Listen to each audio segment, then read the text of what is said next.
Sticky food. હું છું મનીષા ઠક્કર.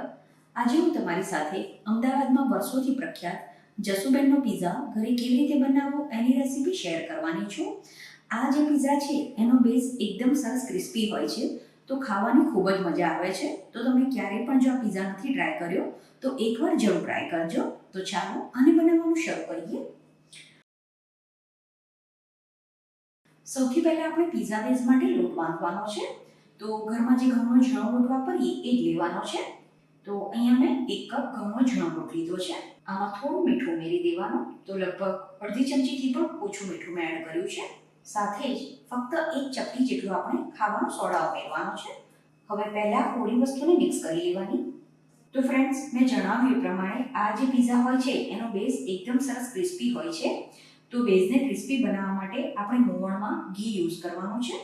તો ઘીને મેં ગરમ નથી કર્યું, બરણીમાં જે મેલ્ટેડ ઘી હોય એ યુઝ કરવાનું. તો 1/4 કપ ઘી લીધું છે, પણ ઘી બધું એક સાથે નથી એડ કરવાનું. પહેલા અડધું ઘી એડ કરું છું.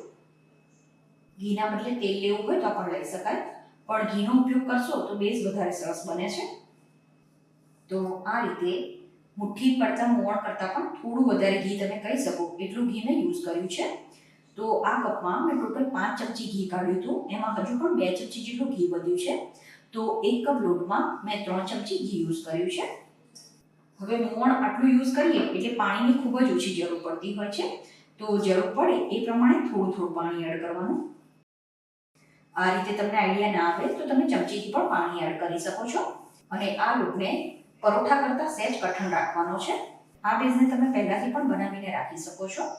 અને તમારા ઘરમાં આ પિઝા વધારે ભાવતો હોય તો વધારે ક્વોન્ટિટીમાં પિઝા બેઝ બનાવીને તમે એને એરટાઇટ ડબ્બામાં સ્ટોર કરીને પણ રાખી શકો છો. તો હવે બીજું પાણી ઉમેરવાની જરૂર નથી. 1/3 કપ પાણીમાંથી લગભગ 1 ચમચી જેટલું પાણી વધ્યું છે. બાકીનો જે કોરો લોટ છે એ આ જ રીતે લોટને મસળતા રહીને મિક્સ કરી દેવાનો. આ પિઝાને ઘણી જગ્યાએ ભાખરી પિઝા પણ કહેતા હોય છે, કેમ કે રૂટીનમાં જે આપણે ભાખરી બનાવવા માટે લોટ બાંધીએ એ જ પ્રમાણે આનો લોટ બાંધીને આમાંથી બેઝ તૈયાર કરવામાં આવે છે. ફ્રેન્ડ્સ, તમને જો મારી આજની રેસીપી પસંદ આવે તો રેસીપીને એક લાઈક જરૂરથી કરજો. અને તમે આ વિડીયો ક્યાંથી જુઓ છો એ પણ મને કમેન્ટ કરીને જણાવજો. તો બધો લોટ સરસ રીતે મિક્સ થઈ ગયો છે. તરત જ આમાંથી આપણે પિઝા બેઝ નથી બનાવવાનો, તો આને ઢાંકીને આપણે 10 મિનિટ માટે રહેવા દઈશું. થોડી વાર પછી લોટને ઉપયોગમાં લીધા પહેલા એકવાર મસળી લેવાનો. હવે આમાંથી એક લોવો બનાવી દેવાનો છે. તો અત્યારે જે માપ લીધું એનાથી 3 પિઝા બનીને તૈયાર થશે. પછી આને વણી લેવાનું છે. તો આને વધારે જાડું પણ નહીં અને પાતળું પણ નહીં એવું વણવાનું. આમાં આપણે મોવણની ક્વોન્ટિટી સરખી રાખી હોય એટલે આ રીતે કિનારી તૂટતી હોય છે. તો કિનારીને આપણે આ રીતે સરખું કરતા જવાનું અને ફરીથી એને મળતા જવાનું છે. તો આ રીતે એને મીડિયમ થીક વણવાનું છે.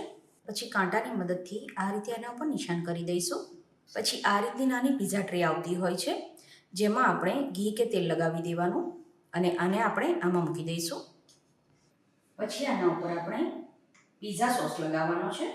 તો અત્યારે આપણે પિઝા સોસ થોડોક જ લગાવવાનો છે. હવે આને ઓવનમાં બેક થવા માટે મૂકવાનું. હવે આપણે આ પિઝાને 180 સેલ્સિયસ ઉપર 20 મિનિટ માટે બેક કરવાનો છે. તો આ રીતે મેં બંને પિઝાને બેક કરી લીધા છે.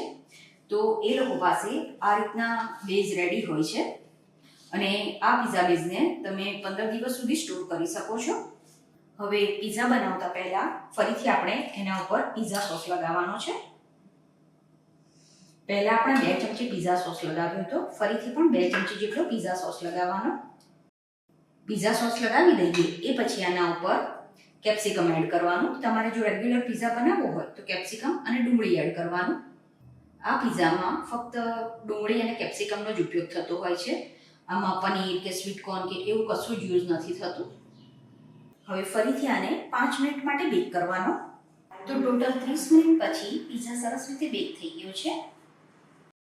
આને આપણે પાટલી ઉપર કે ચોપિંગ બોર્ડ પર લઈ લેવાનો. હવે આના પર આપણે પ્રોસેસ ચીઝ એડ કરવાનું છે. પિઝાને આપણે એક પ્લેટમાં લઈ લઈશું. તો સેમ બહાર જેવું આનું સર્વિંગ લાગે એટલે મેં આને પેપર પ્લેટમાં સર્વ કર્યું છે. હવે પિઝાને આપણે 4 ભાગમાં કટ કરી લેવાનો છે. તો બેઝ એકદમ ક્રિસ્પી હોવાના લીધે આ એકદમ સરળતાથી કટ થઈ જશે. તો ફ્રેન્ડ્સ, આ આપણો એકદમ પરફેક્ટ ભાખરી પિઝા બનીને તૈયાર છે. તો તમે પણ આ રીતે આ પિઝા બનાવીને જરૂર ટ્રાય કરજો.